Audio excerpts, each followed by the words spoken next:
की या सगळ्या सोयऱ्याचं जे नोटिफिकेशन निघणार आहे त्याचा ओबीसी समाजावर कुठलाही परिणाम होणार नाही, कारण त्यामध्ये स्पष्ट उल्लेख केलेला आहे. आमच्या मनामध्ये कुठल्याही प्रकारची भीती नाही.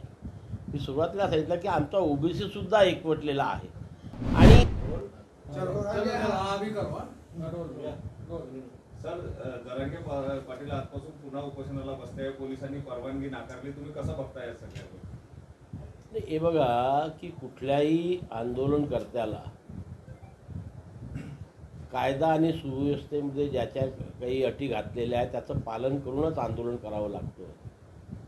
जर पोलीस यंत्रणेने परवानगी नाकारली तर जोपर्यंत पोलीस यंत्रणा त्यांच्या आंदोलनाला किंवा उपोषणाला पाठिंबा देत नाही तोपर्यंत हक्क ज्याला काय म्हणू अट्टहास करून नाही मी बसणारच असं म्हणून कायदा आणि सुव्यवस्थेला कुठंतरी आपण हे करतो आहे, त्याला ब्रेक करतो आहे, याकडे त्याने लक्ष ठेवायला पाहिजे.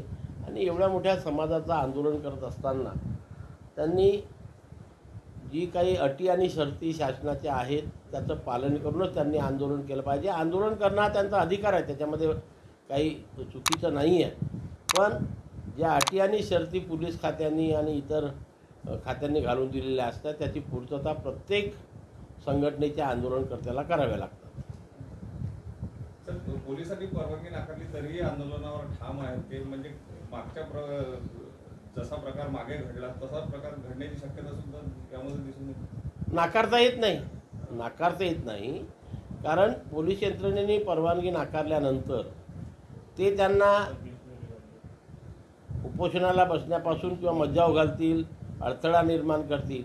आणि अशा वेळेस पुन्हा नागरिक वर्सेस पोलीस यंत्रणा एकत्र आली तर जशा प्रकारे मागे ते प्रकरण घडलं होतं तशा प्रकारची पुनरावृत्ती या आंदोलनामध्ये होण्याची शक्यता आपण नाकारू शकत नाही.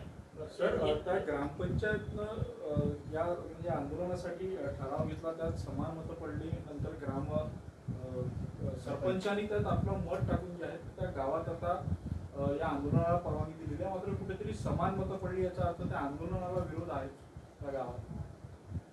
हां, ही गोष्ट सुद्धा त्यांनी लक्षात घ्यायला पाहिजे की जेव्हा 100% गावकऱ्यांची सहमती त्यांच्या आंदोलनाला नाही आहे अशा ठिकाणी हे आंदोलन करणं म्हणजेच दोन समाजामध्ये पुन्हा तणाव निर्माण करण्याची परिस्थिती त्या ठिकाणी होऊ शकते.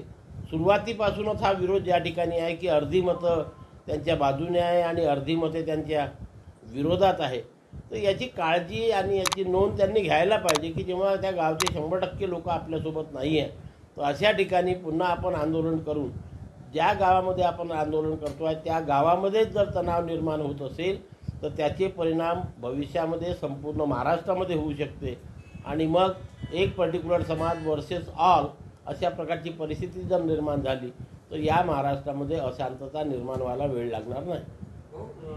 स्वगी सोयऱ्यांची त्यांची जी मागणी आहे जी त्यांनी याच्या आधी पण केली त्याला कायदेशीर मान्यता, त्यासाठी त्यांनी जे आज आंदोलन सुरू केलेलं आहे व्यवहारिक आहे का ते कायद्याचं चाकोरीत बसतं का?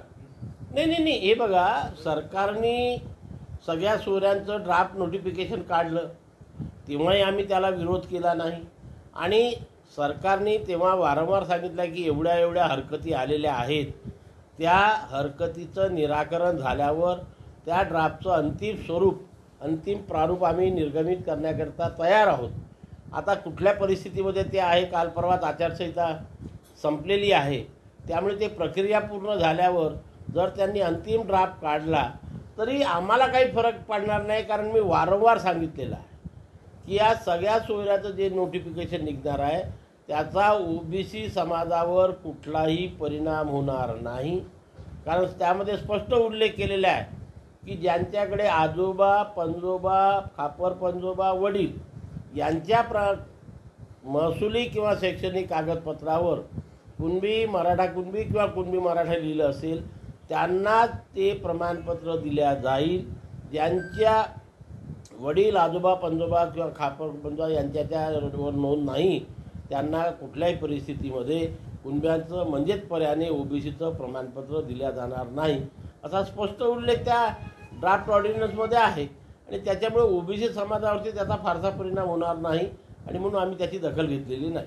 सर, जे खासदार निवडून आलेले आहेत तर ते काही खासदार जे आहेत जरांगे पाटलांना भेटायला जात आहे आणि त्यांचं ते जरांगे पाटलांना याचं श्रेय देखील देत आहे.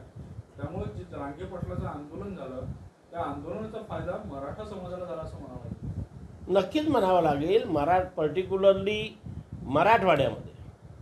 मराठवाड्यामध्ये मग ते बीड असो, जालना असो, औरंगाबाद असो, परभणी असो, या हिंगोली असो, नांदेड असो, या भागामध्ये जे मोठ्या संख्येमध्ये लोक निवडून आलेली आहे त्यामध्ये मराठा आणि ओबीसी, मी तर हे म्हणेल की मराठा आणि ओबीसी दोघांनी एकत्रित येऊन या महाविकास आघाडीच्या उमेदवारांना निवडून आणलेलं आहे. आणि त्याच्यामुळे जे मराठे लोक आहेत, मराठा उमेदवार निवडून आलेले आहेत, ते त्याचं श्रेय जर त्यांना देत असेल तर त्याच्यामध्ये कुठल्याही प्रकारचं वावगं नाही. त्यांना भेटलंच पाहिजे आणि अभिनंदन केलंच पाहिजे. पण सर, आता प्रश्न हा आहे की मराठ्यांना सरसकट आरक्षण देईल किंवा सगळे स्वराज्य अध्यादेश निघेल या विरोधात ओबीसी तुमच्या संघटनेनं आंदोलन केलं होतं. आता ज्यावेळी त्या आंदोलनाचा इतका मोठा इम्पॅक्ट आलेला आहे, 23 जवळपास मराठा खासदार निवडून आलेला आहे, तर ओबीसी नेता म्हणून तुमच्या मनात तर ही भीती नाही आहे का की आगामी विधानसभेला पाहता कुठेतरी सरकार या दबावाला बळी पडेल आणि सगळे सोयरे असेल किंवा सरसकट असेल या मागण्या पूर्ण केल्या जातील? नाही, हे बघा, आमच्या मनामध्ये कुठल्याही प्रकारची भीती नाही.